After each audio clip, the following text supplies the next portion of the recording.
Hello students, तो हम लोगों ने पिछले लेक्चर में sum rule, subtraction rule, multiplication rule, quotient rule पढ़े कि कैसे फंक्शंस के डिफरेंशिएशन करते हैं अगर वो जोड़ दिए गए हों, सब्सट्रैक्ट किए गए हों, मल्टीप्लाइड हों या डिवाइडेड हों। तो डिफरेंशिएशन की सीरीज में एक सबसे इंपॉर्टेंट पार्ट होता है जो सबसे जरूरी होता है, और वो होता है चेन रूल, कॉम्पोजिट फंक्शंस। कि अगर फंक्शन के अंदर फंक्शन उसके अंदर फंक्शंस लिखे होंगे तो उन सिचुएशंस में हमें कैसे डिफरेंशिएट करना है। इंपॉर्टेंट भी बहुत ज्यादा है और क्वेश्चंस भी बहुत सारे ऐसे आते रहते हैं, राइट। तो कैलकुलस तो वैसे ही बहुत इंपॉर्टेंट पार्ट है, जिनको साइंस पढ़ना है, जिनको मैथ पढ़ना है, तो बिना कैलकुलस के ये दोनों चीजें नहीं पढ़ी जा सकती हैं। जहां साइंस है वहां कैलकुलस है। तो आज हम लोग डिस्कस करेंगे चेन रूल, कॉम्पोजिट फंक्शंस के कैसे डिफरेंशिएशंस किए जाते हैं वो डिस्कस करेंगे। तो पहले थोड़ा सा एक हल्का सा एक ओवरव्यू ले लेते हैं कि कॉम्पोजिट फंक्शंस होते क्या हैं। तो जैसे मैंने जब स्टार्टिंग किया था मैथमेटिक्स का, तो वहां पर मैंने बोला था कि function is like a machine. अब मशीन मैंने क्यों बोला?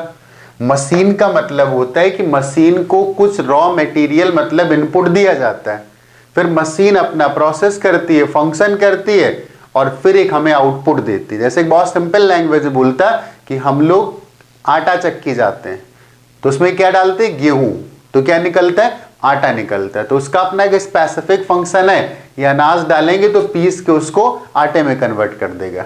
तो ये तो एक अलग टाइप का फंक्शन हो गया। फिलहाल हम लोग साइंस में जो पढ़ते हैं वो मैथमेटिकल फंक्शंस होते हैं कि हमने एक इनपुट वैल्यू दी, एक न्यूमेरिकल वैल्यू दी, उसने अपना कोई ऑपरेशन किया, फंक्शन किया और हमें एक आउटपुट दे दिया, राइट।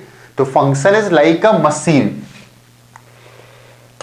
कि हमने यहां पर कुछ इनपुट दे दिया, इसने अपना कुछ फंक्शन किया, इसीलिए इसको एफ से लिखा जाता है, राइट। इसकी फंक्शनैलिटी को एफ से लिखा गया है, तो इसने हमें एक आउटपुट दे दिया और वो आउटपुट क्या था? एफ एक्स था। फॉर एग्जाम्पल मैं बोलता कि मैंने एक स्क्वायर फंक्शन बनाया कि वो किसी भी नंबर के स्क्वायर कर देता है जिस नंबर को इसमें डालोगे। तो सपोज मैंने यहां पर 2 नंबर डाल दिया होता तो ये हमें आउटपुट में कितना दे देता है? 2 का स्क्वायर दे देता, मतलब 4 दे देता। Is that okay? अगर हमने x डाल दिया होता तो ये हमें क्या दे देता? x स्क्वायर दे देता। वैसे हर फंक्शन हर वैल्यू के लिए जरूरी नहीं कि डिफाइंड हो। अब बोलता है कि मैं आटा पिसाने गया और मैंने क्या किया? पत्थर के टुकड़े आटा चक्की में डाल दिए तो आटा चक्की टूट गई। वो अनाज के लिए डिफाइंड था। तो जिन वैल्यूज के लिए फंक्शन डिफाइंड होता है उन्हें हम बोलते हैं डोमेन, और पूरे डोमेन की सारी वैल्यूज के करस्पॉन्डिंग जो हमें सेट वो आउटपुट का दे देता है वो कहलाता है रेंज। ये तो मैथमेटिक्स की बेसिक पार्ट हो गया, फंक्शन वाला पार्ट हो गया। हमारा मतलब था यहां पर कॉम्पोजिट फंक्शन से। तो जैसे एक फंक्शन था कि मैंने x डाला, उसने fx दे दिया। अब मैंने क्या किया? मेरे पास एक फंक्शन और भी था, मेरे पास एक फंक्शन था और वो फंक्शन कुछ gx टाइप का था, g फंक्शन था। तो ये जो हमें पहले फंक्शन से आउटपुट मिला इसको हमने अगले फंक्शन में डाल दिया तो वो हमें एक आउटपुट देगा। इस वाले फंक्शन के लिए इनपुट क्या था? fx था। अगर इनपुट x होता तो ये gx दे देता, और इनपुट खुद fx से तो उसने क्या दे दिया? g of f of x। कोई जरूरी नहीं हो सकता और लंबे कंपोजिट फंक्शंस बनाने हो तो हम लोग बोल सकते हैं कि हमारे पास एक फंक्शन और भी था और वो फंक्शन था h। तो इस फंक्शन में जब हमने ये वाला इनपुट डाल दिया तो इसने हमें एक और आउटपुट दे दिया, और वो आउटपुट क्या दे दिया? h ऑफ, और इनपुट कितना था? g of f of x। तो इनको हम लोग बोलते हैं कॉम्पोजिट फंक्शंस। फॉर एग्जांपल मैं बोलता है कि मैंने एक फंक्शन लिखा हुआ है और वो फंक्शन लिखा हुआ है sine of cos of x square. तो क्या ये कॉम्पोजिट फंक्शन है? यस। अगर मैं और सिंपल से शुरू करता तो मैं बोलता एक फंक्शन मैंने लिखा है साइन ऑफ एक्स क्यूब। तो क्या साइन ऑफ एक्स क्यूब एक कंपोजिट फंक्शन है? यस। कैसे? पहले एक फंक्शन रहा होगा जिसका काम होगा क्यूब कर देना, उसको मैंने x दे दिया तो उसने क्या वापस कर दिया, x क्यूब में दे दिया। और ये हमने डाल दिया कौन से फंक्शन में, साइन फंक्शन में डाल दिया, तो इसने क्या दे दिया हमें, इसने हमें दे दिया साइन ऑफ x क्यूब। तो ये कॉम्पोजिट फंक्शन हो गया। इसके बारे में क्या सोचोगे, इसके बारे में कहोगे पहली वैल्यू थी x और वो किसको चली गई, स्क्वायर फंक्शन को चली गई, फिर हमें मिला एक्स स्क्वायर और वो किस फंक्शन को चला गया, वो चला गया कॉस फंक्शन को चला गया। फिर कॉस में एक्स स्क्वायर डाला तो कॉस ने क्या दे दिया, कॉस एक्स स्क्वायर। फिर ये एक और फंक्शन को चला गया, कौन से, साइन फंक्शन को चला गया, तो उसने हमें क्या दे दिया, sine of cos of x square. फिलहाल एक छोटा सा पॉइंट बताना था कि कंपोजिट फंक्शंस क्या होते हैं। तो आज के लेक्चर में हमें इन्हीं को डिफरेंशिएट करना सीखना है कि कंपोजिट फंक्शंस को कैसे डिफरेंशिएट करना है। चलो स्टार्ट करते हैं। राइट, हमें पता है कि हम लोगों को कोई भी डिफरेंशिएशन करना होगा तो अल्टीमेटली हमारे पास एक फर्स्ट प्रिंसिपल ऑफ डेरिवेटिव है, हमें उसी से करना है। तो पहले मैं एक सिंपल सा कंपोजिट फंक्शन ले लेता हूं, y is equal to capital fx and this is equal to f of g of x। तो ऐसा फंक्शन देख करके समझ गए होगे कि किस टाइप का कंपोजिट फंक्शन है। पहले x इनपुट था तो वो किसको गया, g फंक्शन को गया, फिर उसने क्या आउटपुट दिया, gx दे दिया। फिर जो gx आउटपुट था वो किस फंक्शन को चला गया, f फंक्शन को चला गया, उसने फर्दर क्या आउटपुट दे दिया, f of g of x दे दिया। Is that okay? इतनी बात सबको समझ में आ गई होगी। अब हमें सीखना है कि इसका डिफरेंशिएशन कैसे किया जाए। तो हमें पता है कि डिफरेंशिएशन करने का एक ही तरीका है, फर्स्ट प्रिंसिपल ऑफ कैलकुलस। तो अगर हम लोग यहाँ पर फर्स्ट प्रिंसिपल ऑफ कैलकुलस से डिफरेंशिएशन करना चाहते हैं तो उसके लिए क्या फॉर्मूला था, क्या लॉ था, dy upon dx is equal to limit s tending towards 0।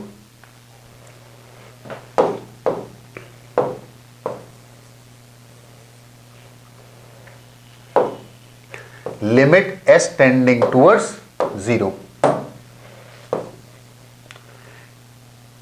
और ये फंक्शन कौन सा था, कैपिटल एफ एक्स। तो capital F of x plus h minus capital F of x और अपॉन एच। ये तो हम लोग की डेफिनेशन है कि हम लोग जब भी कभी first principle of calculus use करते हैं तो ये फर्स्ट प्रिंसिपल ऑफ कैलकुलस है और इसी से हम लोग सारे डेरिवेटिव्स निकालते हैं। राइट, तो अगर क्वेश्चन में दिया गया कि y equal to f x equal to f of g of x plus h, तो यहां से अगर मैं लिखना चाहता है f of x plus h कितना आएगा, तो x को रिप्लेस कर देना है किससे, x प्लस एच से, तो ये आ जाएगा f of g of x plus H.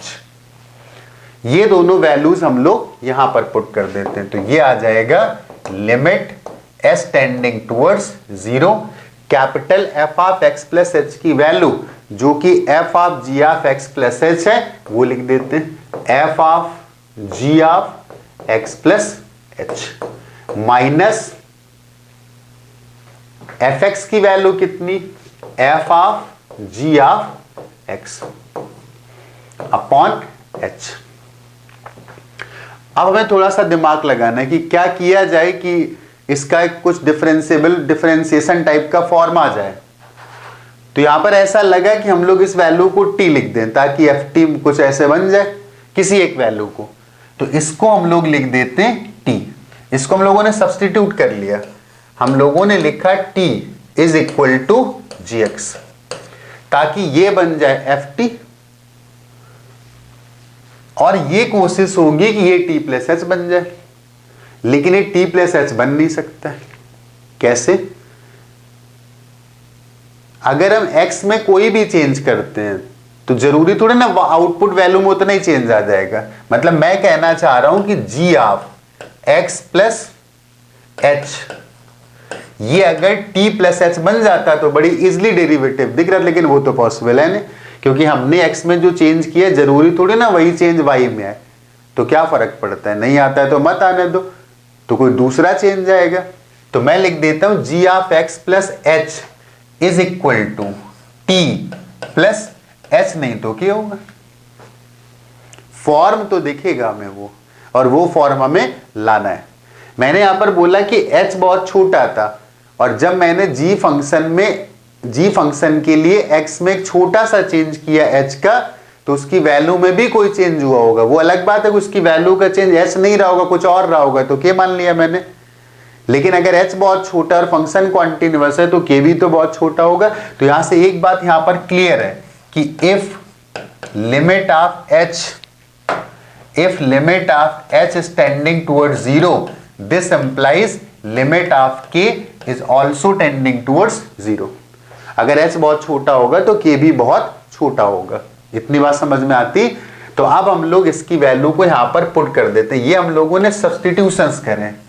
Actually किसी भी सब्जेक्ट को समझना है तो पहले चीजों को डिटेल में देखना चाहिए, फिर हमें पता है कि डिफरेंशिएशन करने के रूल भी समझ में आ जाएंगे। तो यहां पर हम लोग के पास अब dy अपॉन dx की जो वैल्यू आ गई, dy upon dx is equal to limit s tending towards 0। और इसको हम लोग क्या लिख सकते थे, इसको लिख सकते थे t प्लस के।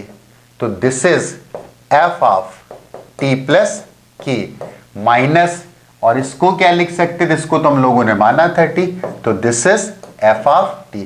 लेकिन एक समस्या, नीचे h लिखा था जबकि k लिखा होना चाहिए। और एक बात हम लोग और भी लिख देते हैं कि अगर k भी आ रहा है तो k स्टैंडिंग टूवर्ड्स 0। तो अगर नीचे h लिखा है तो क्या फर्क पड़ता है, उस h को हम लोग यहां पर लिख देते हैं। हमें यहां पर k की जरूरत थी तो वो k हम लोग डिवाइड कर लेते हैं और उसी नंबर से ऊपर मल्टीप्लाई कर देते ताकि एक्सप्रेशन में कोई भी चेंज ना आए। तो एक चीज तो अब हमें दिखने लगी, क्या, कि limit s k tending towards 0, ये क्या लिखा हुआ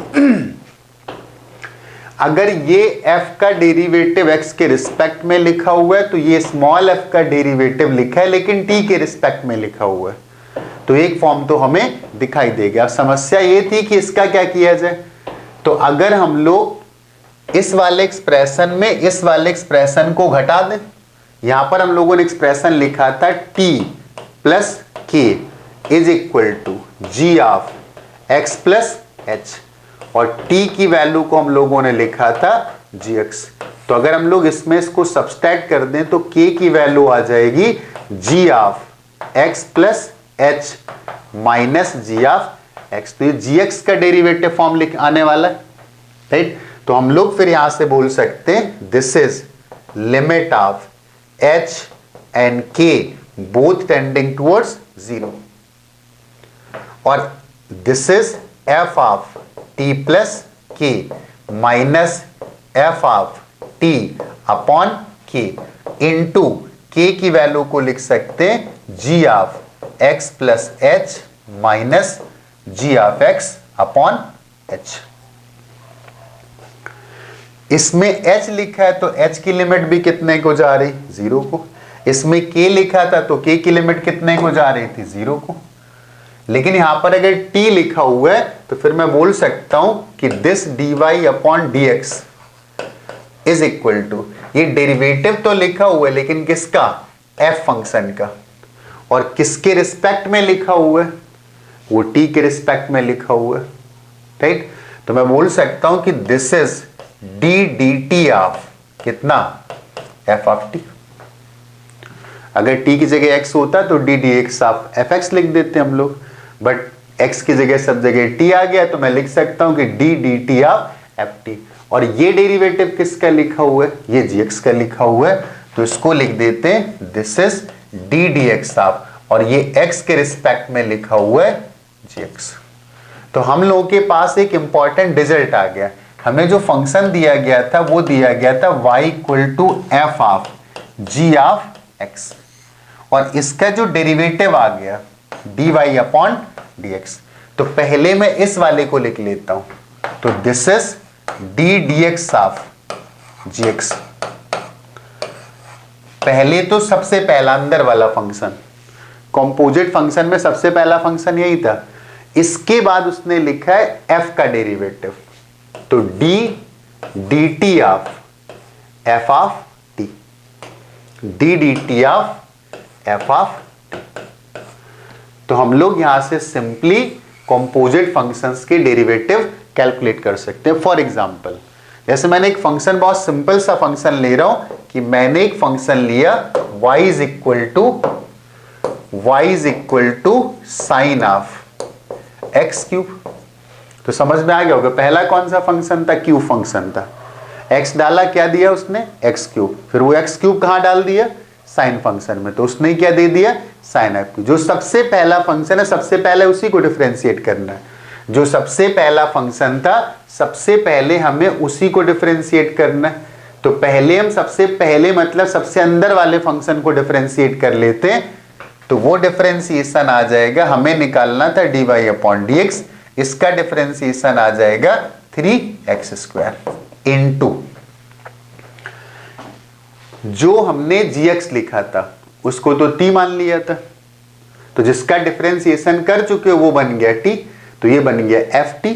अब हमें ft को t के रिस्पेक्ट में डिफरेंशिएट करना है, तो जो हमने डिफरेंशिएट कर रखा है सो वो t मान लेंगे, तो ये तो हमें मिल जाएगा sin t। अगर इसको t मान लेंगे तो ये sin t मिल जाएगा हमें। एक्चुअली यहां पर क्या था, यहां पर था एक्स क्यूब, और साइन टी को किसके रिस्पेक्ट में डिफरेंशिएट करना है, टाइम टी के रिस्पेक्ट में। टाइम नहीं है एक्चुअली, ये टी माना सब्स्टिट्यूट किया था, तो इसका डिफरेंशिएशन कितना आ जाएगा, कॉस टी आ जाएगा।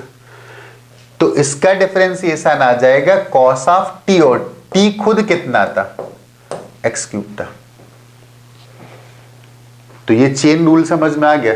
अभी चेन का मतलब तो समझ में नहीं आया, क्योंकि अभी तो केवल कंपोजिट फंक्शन में दो ही फंक्शन लिए थे हमने। चेन रूल का असली मतलब तो तब समझ में आएगा जब बहुत सारे फंक्शंस हो, एक के बाद एक के बाद। जैसे 2 लिया, मैं 3 का केस लेता हूं, तो चेन रूल वहां से क्लियरली समझ में आएगा। पहले मैं बता देता हूं फंक्शन क्या था।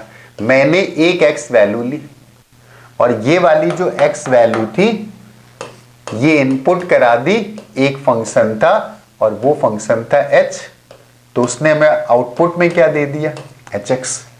फिर आगे एक फंक्शन था g, तो ये मैंने इसमें डाल दिया, तो उसने क्या दे दिया, इसने दे दिया g of h of x। फिर आगे एक और फंक्शन था f, तो जब इसमें मैंने डाला तो इसने दे दिया f of g of h of x। कुल मिलाकर के हमें इसका डेरिवेटिव कैलकुलेट करना है। तो हमारे पास जो फंक्शन अब की बार दिया गया है वो फंक्शन है y is equal to f of g of h of x। और ये प्रोसेस कहीं तक भी ले जा सकते हैं, और भी 2-4 फंक्शन ले लो, तब चेन रूल का मतलब समझ में आएगा।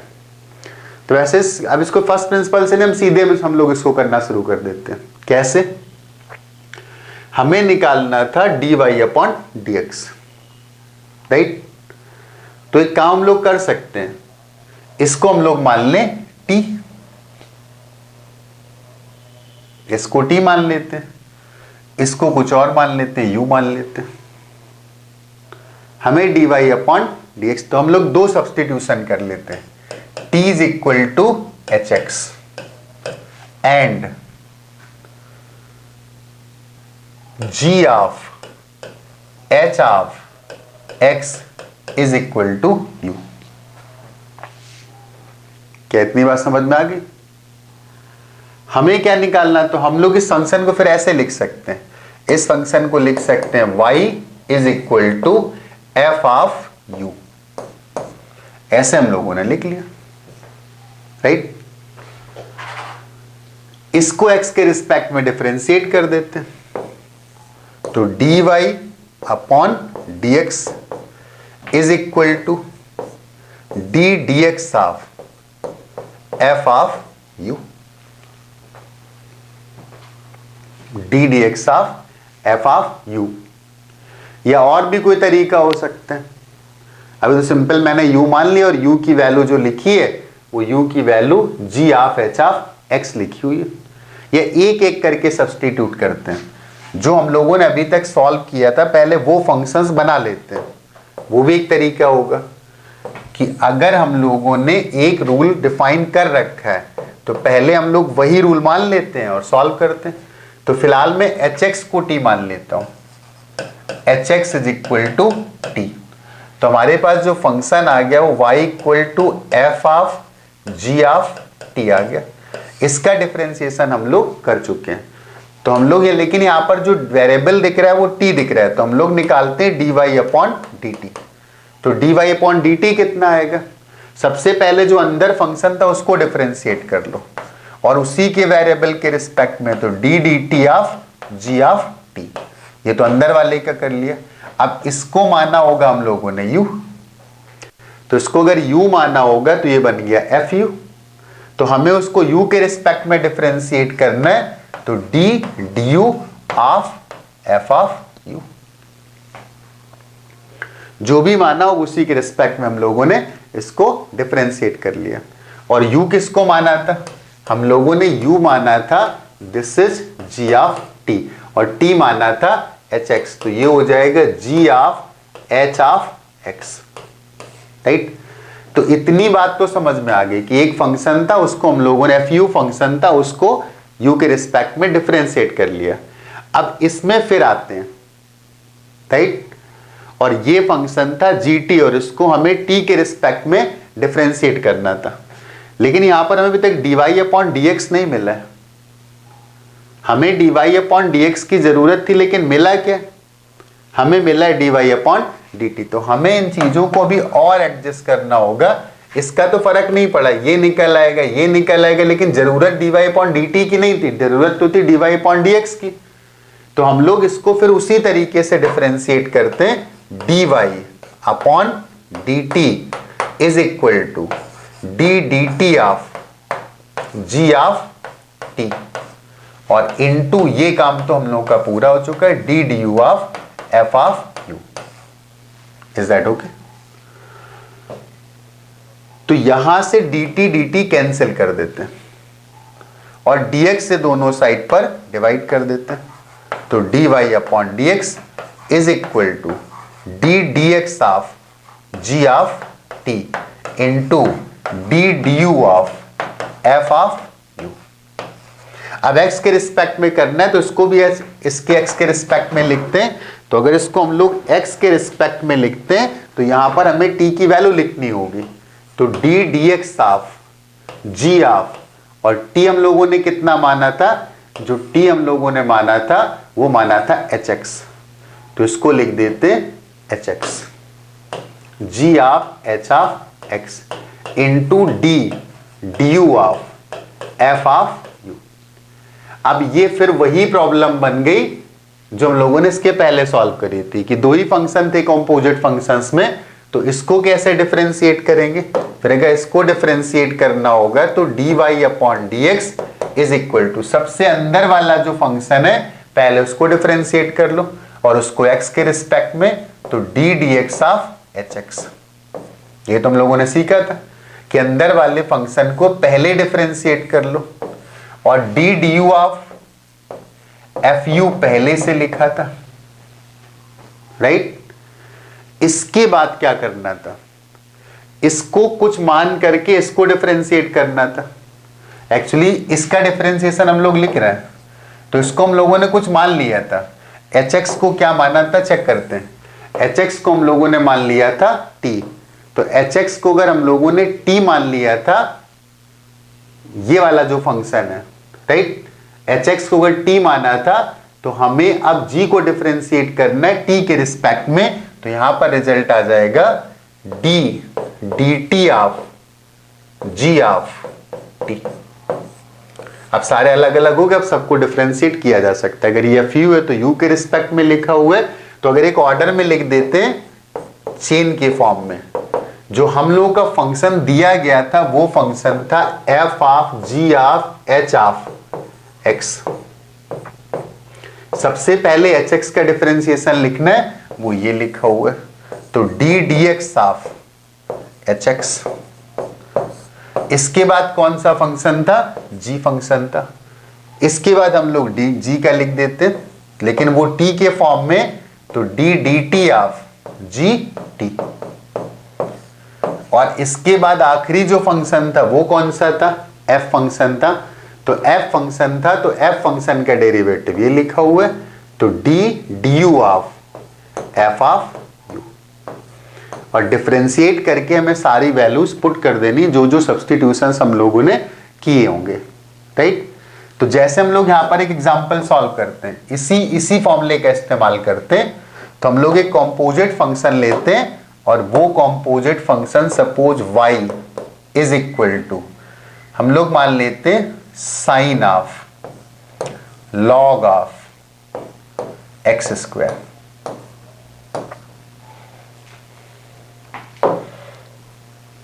Sign of log of x square. तो पहले समझना है कि पहला फंक्शन कौन सा रहा होगा। पहले एक्स वैल्यू दी होगी तो किस में गई होगी, स्क्वायर फंक्शन में गई होगी, क्या मिला होगा एक्स स्क्वायर। फिर एक्स स्क्वायर कौन से फंक्शन में चला गया होगा, लॉग फंक्शन में, तो क्या मिल गया होगा लॉग ऑफ एक्स स्क्वायर। फिर ये किस फंक्शन में चला गया होगा, साइन फंक्शन में चला होगा, तो क्या मिल गया होगा sine of log of x square. और लॉग का बेस हम लोग मान लेते ई। तो हमें ये जरूर पता होना चाहिए पहला दूसरा तीसरा फंक्शन क्या होगा। तो कैसे डिफरेंशिएट करते हैं देखते हैं। जो हम लोगों ने सीखा, सबसे पहले जो अंदर वाला फंक्शन था एक्स स्क्वायर था, पहला फंक्शन कौन सा था, पहला फंक्शन था एक्स स्क्वायर। तो सबसे पहले तो उसी को डिफरेंशिएट कर लो। तो हमें डिफरेंशिएट करना था, निकालना था dy अपॉन dx। तो अंदर वाले फंक्शन का डिफरेंशिएशन क्या आ गया, 2x आ गया। फिर दूसरा कौन सा था, लॉग फंक्शन था। तो कुछ भी मान लो, u मान लो। तो हम लोगों ने एक्स स्क्वायर को मान लिया u, तो दूसरा फंक्शन बन गया log ऑफ u। लेकिन हमें इसको डिफरेंशिएट करना है खुद u के रिस्पेक्ट में। तो log u का डिफरेंशिएशन u के रिस्पेक्ट में आ जाएगा 1 अपॉन u। तो हम लोग यहां पर लिख देते हैं 1 अपॉन u। इसका भी डिफरेंशिएशन। तीसरा था f का डिफरेंशिएशन, या t मान लेते, मैंने यहां पर u मान लिया था। तो अब हाँ, इसको t माना था, पहले t माना था फिर लास्ट में u माना था। यहां पर मैंने पहले u मान लिया है, अब आगे t मान लेते। तो अब कौन सा फंक्शन था, लास्ट वाला साइन फंक्शन था। तो हमें डिफरेंशिएट करना था जो भी लास्ट फंक्शन था, और लास्ट फंक्शन यहां पर था f। तो f के अंदर कोई भी वेरिएबल होगा उसी के रिस्पेक्ट में डिफरेंशिएट करना है। तो इस वाली वैल्यू को हमने कुछ मान लिया, t मान लिया। अभी पहले u मान लिया तो इसको t मान लेते हैं। तो अगर t हमने मान लिया, जिसका कोई मतलब नहीं होगा, log e x स्क्वायर, कुल मिलाकर के मतलब होगा कि मेरा फंक्शन बनेगा sin t। अब जो भी फंक्शन बनेगा उसको उसी वेरिएबल के रिस्पेक्ट में डिफरेंशिएट करना है। तो sin t का डिफरेंशिएशन t के रिस्पेक्ट में कितना आएगा, cos t आएगा। हो गया। हाँ, लेकिन सारी वैल्यूज पुट करनी है, जो जो हमने माना है वो सब कुछ यहां पर रिप्लेस करेंगे। तो this is 2x into 1 upon u, और u किसको माना था, एक्स स्क्वायर को माना था, इंटू कॉस ऑफ t, और t किसको माना था, t माना था लॉग ऑफ एक्स स्क्वायर को। ऐसे तो हम लोग डायरेक्ट, जब थोड़ी सी प्रैक्टिस होगी तो ये चीजें डायरेक्टली सॉल्व कर सकते। एक एग्जांपल और लेता हूं जिसको मैं डायरेक्टली सॉल्व करता हूं, राइट। थोड़ी सी प्रैक्टिस की जरूरत होगी। तो हम लोगों ने क्या किया, एक फंक्शन ले लिया y is equal to tan of sine of x square plus 2x और प्लस 1। इसका हमें डिफरेंशिएशन करना है। तो पहला फंक्शन तो ये रहा होगा जिसमें x इनपुट गया होगा, फिर दूसरा फंक्शन ये रहा होगा, फिर तीसरा फंक्शन ये रहा होगा। डायरेक्टली करना। तो सबसे पहले क्या करते हैं, सबसे पहले हम लोग सबसे पहले फंक्शन को डिफरेंशिएट करते हैं और x के रिस्पेक्ट में करते हैं। तो वो आ जाएगा 2x और प्लस 2। इसका डिफरेंशिएशन करेंगे x रिस्पेक्ट में, तो 2x प्लस 2 आ जाएगा। फिर इसको कुछ मान लेंगे t, या जो कुछ ही मानना चाहो। तो इसको अगर t मान लूंगा, दूसरा बन जाएगा sin t, और sin t को t के रिस्पेक्ट में करना है तो वो बन जाएगा cos t। लेकिन t किसको माना, तो वैसे लिख देंगे x square plus 2x plus 1। दूसरा हो गया।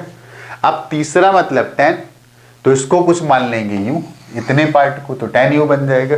तो tan u को हमें u के रिस्पेक्ट में डिफरेंशिएट करना है। तो tan का u के रिस्पेक्ट में, tan u का u के रिस्पेक्ट में डिफरेंशिएशन sec स्क्वायर u।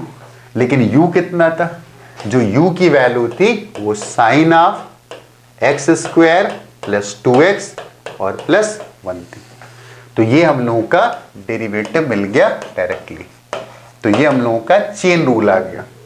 अगर अभी लग रहा है कि थोड़ा नहीं समझ में आया तो एक एग्जांपल में और ले लेता हूं ताकि चीजें क्लियर हो जाए, राइट। चलो एक फंक्शन ऐसा लेते हैं जो चार चार चीजें हो, राइट। तो कुछ चार फंक्शंस हम लोग लेते हैं। तो मैंने सपोज एक फंक्शन ले लिया y is equal to e to the power sec, एक तो e to the power function लिया, एक सेक फंक्शन लिया, और एक फंक्शन और भी यहां पर कोई भी ले लेते, जो फंक्शन लेने के मानो। सपोज मैंने ले लिया यहां पर कॉस, कॉस आप, और इसके अंदर लिख दिया एक्स क्यूब। पहले में ये सीखना है कौन सा पहला फंक्शन है। एक्स वैल्यू किस पर गई, क्यूब फंक्शन पर, तो उसने क्या दे दिया, एक्स क्यूब। फिर एक्स क्यूब वैल्यू कौन से फंक्शन पर गई, कॉस फंक्शन पर गई, तो उसने क्या दे दिया, कॉस ऑफ एक्स क्यूब। फिर ये वैल्यू किस फंक्शन पर गई, ये वाली वैल्यू चली गई सेक फंक्शन को, उसने क्या दे दिया, उसने दे दिया sec of cos of x cube. और फिर ये वैल्यू फाइनली चली गई e to the power function पर, तो उसने क्या दे दिया, e to the power sec of cos of x cube. तो पहला जो फंक्शन था फर्स्ट फंक्शन, तो वो फर्स्ट फंक्शन था एक्स क्यूब। फिर दूसरा जो फंक्शन था वो कॉस, तीसरा जो फंक्शन था वो सेक, और चौथा जो फंक्शन था वो e to the power x है। इसी सीरीज में हमें डिफरेंशिएट करना होता है, राइट। तो सबसे पहले हम लोग सबसे पहले वाले को डिफरेंशिएट करते हैं। इतनी बात सबको समझ में आ रही होगी। सबसे हमें निकालना था dy upon dx dy upon dx is equal to, पहला कौन सा था, एक्स क्यूब था। इसका डिफरेंशिएशन करते हैं, कितना आएगा, 3x²। Any problem, no problem. दूसरा कौन सा था, कॉस, तो कॉस का डिफरेंशिएशन कितना आएगा, साइन आ जाएगा। लेकिन उसके अंदर क्या लिखा था, एक्स क्यूब, वो हमें वैसे ही लिखा रहने देना, कॉस का हो गया। अब सेक का डिफरेंशिएशन करो, तो सेक का डिफरेंशिएशन कितना होता है, सेक का डिफरेंशिएशन होता है सेक इंटू टेन, लेकिन अंदर उसके क्या लिखा था, वही लिखा रहने दो, cos of x cube into ten of cos of, जो लिखा है वही लिखा रहेगा सेक के अंदर, कॉस ऑफ एक्स क्यूब। पहले वाला पार्ट का डिफरेंशिएशन हो गया, फिर दूसरे पार्ट का डिफरेंशिएशन हो गया, और ये तीसरे पार्ट का डिफरेंशिएशन हो गया। अब चौथा पार्ट बचा e to the power x, इसको फिर t मान लेना है कुछ, t u v w, तो e to the power x का डिफरेंशिएशन वही रहता है e to the power x, लेकिन x की जगह क्या लिखा था, sec of cos of x cube, ऐसे। तो ये हम लोगों का चेन रूल आ गया। ऐसे 8-10 एग्जाम्पल सॉल्व कर लोगे तो यहां पर पारंगत हासिल कर लोगे। जैसे कंपोजिट फंक्शंस दिखेंगे उनका तुरंत डिफरेंशिएशन हमें समझ में आ जाएगा, राइट। एक एग्जाम्पल और कर सकते हैं। एग्जाम्पल सपोज मैंने बोला y इज इक्वल टू, अगर मैं बोलता x² प्लस 3x प्लस 5 और कुछ इसको मान लेते हैं टू द पावर, इसको साइन के अंदर डाल देते हैं सपोज ऐसा। पहला फंक्शन ये था, दूसरा ये था, हमें निकालना था dy अपॉन dx। तो सबसे पहले पहले वाले को कर लो डिफरेंशिएट, कितना आ गया, 2x प्लस 3। अब दूसरे का कितना आएगा, cos आएगा, लेकिन उसके अंदर क्या लिखा था, x² प्लस 3x और प्लस 5। आई थिंक समझ में आ गया होगा। तो ये हो गया हम लोगों का चेन रूल। कॉम्पोजिट फंक्शंस के कैसे डिफरेंशिएशंस करते हैं वो यहां से हम लोग सीखते हैं, राइट। तो हम लोग क्या करेंगे, जो सारे रूल तो समझ में आ गए। फर्स्ट प्रिंसिपल से हम लोगों ने सारे बेसिक फंक्शंस के डेरिवेटिव्स निकाले। इसके बाद फर्स्ट प्रिंसिपल से हम लोग सब्सट्रैक्शन, एडिशन, मल्टीप्लिकेशन मतलब प्रोडक्ट, डिवीजन मतलब कोसेंट रूल, और जो एक लास्ट इंपॉर्टेंट पार्ट था वो कॉम्पोजिट फंक्शन। तो कॉम्पोजिट फंक्शंस के डिफरेंशिएशन हम लोग चेन रूल से निकाल लेते हैं। तो अब जो पार्ट बचा है कि कैलकुलस की थोड़ी सी प्रैक्टिस होनी चाहिए, तो मैं एक एक करके अच्छे अच्छे डेरिवेटिव्स अगले लेक्चर्स में देता रहूंगा।